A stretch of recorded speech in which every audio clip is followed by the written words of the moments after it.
शायद वो कभी मुझे माफ ना करते या फिर खफा हो जाते।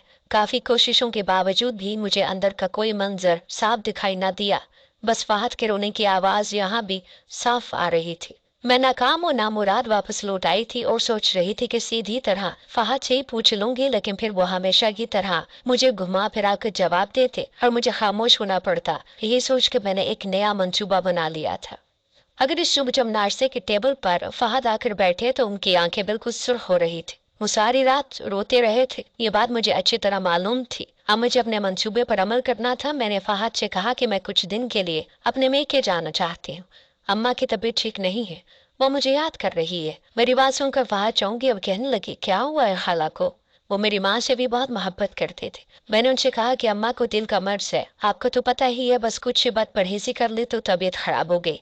ये सुनकर वो भी फिक्रमंद हो गए और कहने लगे कि अब अम्मा की जगह खाला ही तो मेरी माँ है, तुम चली जाओ अपने मेके और उनका खूब ख्याल रखना। मैं जानती थी कि मेके जाने के लिए इस तरह इजाजत मांगना बहुत आसान है, क्योंकि वैसे फहद को मेरा बार बार अपने मेके जाना और वहां रहना पसंद नहीं था। लेकिन जब भी बात अम्मा की आती तो वो कभी इनकार ना करते, बल्कि खुद भी परेशान हो जाते और फौरन मुझे मेके छोड़ आते। अब भी उन्होंने मेरी बात सुनते ही ना सिर्फ इजाजत दे दी थी बल्कि कहने लगे कि मैं तुम्हें छोड़ आता हूँ। मैंने फौरन इनकार में सर हिला दी और कहा कि नहीं, मेरे भाई से बात हो गई है, वो शाम में आकर मुझे खुद लेकर चले जाएंगे। अब ऐसे भी मसरूफ रहते हैं, फिर इतनी लंबी ड्राइव करके वापस उस वीराने में आएंगे तो बहुत थक जाएंगे। रात में आपको तजर्बा करने में भी परेशानी होगी, भाई आकर मुझे ले जाएंगे। ये सुनकर फात कहने लगे कि ठीक है, जैसे तुम्हें ठीक लगे वो ही कर लो। मैंने रात 10 बजे जानबूझकर अपने भाई को फोन करके बुला लिया और उन्हें यही बताया कि मैं उनके साथ रहने चल रही हूँ। वो खुशी खुशी आ गए। काफी देर भाई और फहद बैठकर बातें करते रहे। उसके बाद भाई ने कहा कि चलो मैं भी अब घर चलते हैं।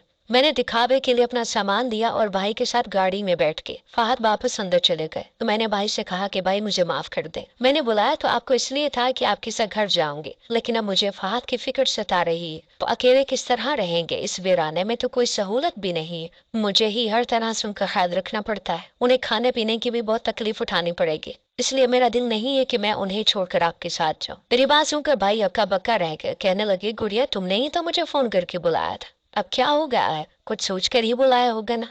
मेरी आंखों में आंसू आ गए। मैंने कहा कि भाई आप लोगों की याद आ रही थी, अब आपको देख लिया है, आपसे घर वालों की खैरियत भी मिल गई है तो मुझे तसल्ली हो गई है और अब फहद की फिक्र सताने लगी है। आप ही बताएं कि मैं क्या कहूँ। मेरी बात सुनकर भाई मुस्कुरा दिए, मेरे सर पर हाथ रखकर दुआ दी और कहने लगे, गुड़िया तुम अपने घर में खुश रहो, अच्छी बात है कि तुम्हें अपने शोहर की फिक्र है। अगर दोबारा कभी तुम्हें चलना हो तो मुझे फोन कर देना, मैं तुम्हें लेने आ जाऊंगा। वैसे भी खाला के गुजर जाने के बाद से फहद की ज़हनी हालत कुछ ठीक नहीं है, वो हर वक्त खाला को याद करता है। ऐसे में तुम्हें उसके साथ ही रहना चाहिए। मैंने भाई को खुदा हाफिज कहा और उनके जाते ही खुद वापस घर में दाखिल होगी। मेरे पास घर की सारी चाबियां मौजूद थी, इसलिए मुझे किसी तरह की कोई परेशानी नहीं हुई। मैं दबे पांव घर में दाखिल हुई तो मैंने देखा फहद बावर्ची खाने में खड़े चाय बना रहे थे। यही सही मौका था, मैं सीधे कमरे में गई और बिस्तर के नीचे छुप के। 12 बजने वाले थे, मेरा दिल तेजी से धड़क रहा था। फहद कमरे में नहीं आए थे, शायद वो चाय का कप लेकर बाहर ही बैठ गए थे। समझ नहीं आ रहा था कि मैं ठीक कर रही हूँ या गलत। मेरी इस हरकत का क्या नतीजा निकलेगा, मुझे इस बात का भी अंदाजा नहीं था। अगर कोई बात जहन में थी तो बस यही थी कि मुझे जानना था कि फहद आखिर ऐसा क्या करते हैं जो उन्हें इस तरह सारी रात रोना पड़ता है। धीरे धीरे वक्त गुजरने लगा और फिर फहद कमरे में आए। उन्होंने कमरे का दरवाजा लॉक किया तो मैंने अपनी सांस तक रोक ली। मुझे डर था कि कहीं उन्हें मेरी मौजूदगी का इल्म ना हो जाए, और अगर ऐसा होता तो मेरे पास उन्हें देने के लिए कोई भी जवाब नहीं था। वो मेरी हरकत को शायद सारी जिंदगी माफ ना कर पाते, मेरा घर भी खराब हो जाता। यही सोचकर मेरी सांस खुद ब खुद रुकने लग गई। फहद ने कमरे का दरवाजा लॉक किया, तजर्बागाह का दरवाजा खोला और अंदर दाखिल हो गए। उन्होंने तजर्बागाह का दरवाजा खुला छोड़ दिया था। तजर्बागाह अच्छी खासी बड़ी थी। मैं भी उनके अंदर जाने के बाद धीरे से बिस्तर से निकलकर तजर्बागाह के दरवाजे तक पहुंच गई। मुझे अंदर का मंजर साफ दिखाई दे रहा था और फिर मेरे शौहर ने एक बड़ी सी अलमारी खोली और ये देखकर मेरे रोंगटे खड़े हो गए कि उस अलमारी के अंदर तो मेरी मरहूम सास थी। मुझे अपनी आंखों पर यकीन नहीं आया था। ये कैसे मुमकिन था कि मेरा शौहर वो उन्हें तदफीन के लिए लेकर गया था, तो फिर मेरी सास की बॉडी यहाँ कैसे आई थी? मेरी सास के इंतकाल पर ही तो हमने वो घर छोड़ा था कि मेरे शौहर को वहाँ पर हर वक्त मेरी सास की याद सताती थी, और इसीलिए हम इस वीराने में आ गए थे। लेकिन मुझे हरगिज भी ये इल्म नहीं था कि मेरे शौहर ने मेरी सास की तदफीन नहीं की है, बल्कि उनकी डेड बॉडी को यहाँ लाकर रख दिया है। तो क्या इसीलिए हम इस वीराने में चले आए थे क्योंकि यहाँ मेरे शोहर ने अपनी सास को संभाल कर रखा था? लेकिन वह जुल्म कैसे कर सकते थे? एक मुसलमान होने की हैसियत से अपनी माँ को दफन करना उनका फर्ज था। और फिर कुछ ही देर में मुझे सारे सवालों के जवाब मिलते चले गए क्योंकि मेरा शोहर रोना शुरू हो चुका था। वो रोते हुए अपनी माँ से माफी मांग रहा था। उनके आगे हाथ जोड़कर बैठा कह रहा था, अम्मा मुझे माफ कर दे, मुझे ऐसी गलती नहीं करनी चाहिए थी। मैंने जो कुछ किया नादानी में किया। मेरे शोहर की बातें सुनकर मैं हैरान और परेशान थी। वो तो अपनी माँ के लिए जान देते थे, आखिर उन्होंने ऐसा क्या किया था कि वो माफी मांग रहे थे?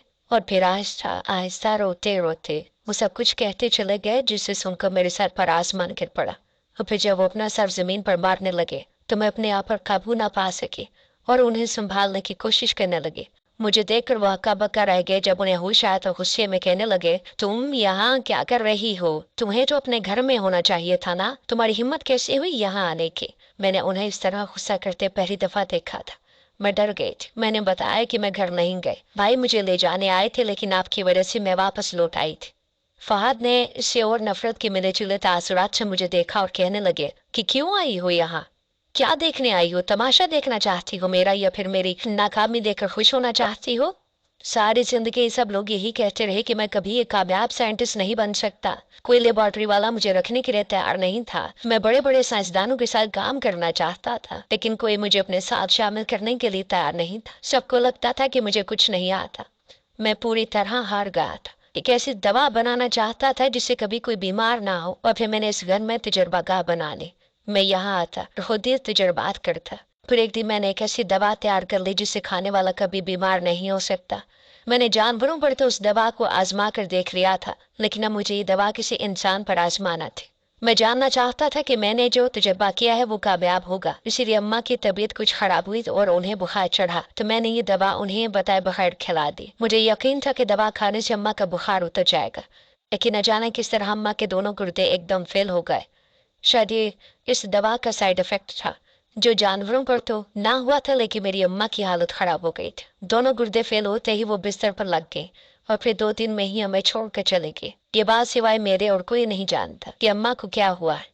अम्मा मेरे तजर्बे की भिड़ चढ़ गई थी। मेरा यकीन चकनाचूर हो गया था और फिर मुझे इस बात पर भी यकीन हो गया कि मैं कभी एक साइंसदान नहीं बन सकता। मैंने अपनी माँ को अपने नाकाम तजर्बे की वजह से मौत की वादी में उतार दिया था। मुझे में इतनी हिम्मत नहीं थी कि मैं अपनी माँ को दफन कर देता। मैं अपनी माँ से बेहद मोहब्बत करता था। ये सदमा मेरे लिए बहुत बड़ा था। मेरी माँ मेरी वजह से मर गई, इसीलिए मैंने अपनी माँ को दफन करने के बजाय खामोशी से यहाँ लेकर आ गया। कुछ केमिकल्स लगाकर मैंने अपनी माँ को हमेशा के लिए अपने पास महफूज कर लिया। अब मैं रोज अपनी माँ को देखता हूँ, ये एहसास मुझे सताता है कि मैं एक नाकाम इंसान हूँ जिसके नाकामे का खमियाजा उसकी माँ को करना पड़ा है। मैं कोई तजर्बा नहीं कर रहा हूँ क्योंकि अब मैं कोई तजर्बा नहीं कर सकता। मैंने अपनी माँ को खो दिया है। ये गम मैं सारी जिंदगी अपने दिल से नहीं निकाल सकता। फहद की बातों ने मुझ पर बिजली गिरा दी थी। उन्होंने जो कुछ किया था वो गलत था।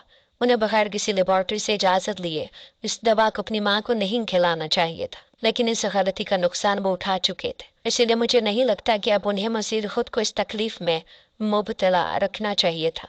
मैंने बहुत मोहब्बत से फहद को समझाने की कोशिश की कि जो होना था वो हो चुका। इस सारी जिंदगी आप इसी बात की तकलीफ में रहेंगे। अब साइंसदान है, आपका काम है तजुर्बात करना।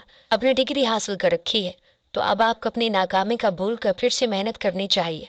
मेरी तरफ देखकर फहद ने इनकार में सर हिला दिया और कहने लगे कि अब उन्हें कोई तजुर्बा नहीं करना। मैंने बड़ी मुश्किल से फहद को आने वाले एक हफ्ते में इस बात के लिए राजी कर लिया कि उन्हें अपनी माँ की तदफीन कर देनी चाहिए। इस तरह तो उसकी माँ की बॉडी को भी तकलीफ होगी। बहुत मुश्किल से फहद इस बात पर राजी हो गया और हमने कोठी के पीछे ही कुछ हिस्से में माँ की तदफीन कर दी थी। मैं आहिस्ता आहिस्ता अपने शोर को जिंदगी की तरफ लाने की कोशिश कर रही हूँ। पता नहीं उन्हें इस सदमे से निकलने में कितना अरसा लगेगा। कभी कभी इंसान कामयाबी के पीछे भागते भागते बहुत से अपनों को खो देता है, कभी अपने गलत फैसलों की वजह से तो कभी गलत तजुर्बात की वजह से। हम इंसान शायद रिश्तों को बहुत फॉर ग्रांटेड लेते हैं, बहुत मामूली समझते हैं, और इसलिए हमें ये नुकसान उठाना पड़ता है। जब ये रिश्ते हमसे बिछड़ जाते हैं ना, तब हमें अपनी गलती का एहसास होता है, लेकिन उस वक्त सिवाय पछतावे के और कुछ नहीं होता। इसलिए अपने रिश्तों की कदर कीजिए, उन्हें संभाल कर रखिए, अपने गलत फैसलों और गलत तजर्बों की भीड़ न चढ़ने दें, ताकि सारे जिंदगी का पछतावा आपका मुकद्दर न बने।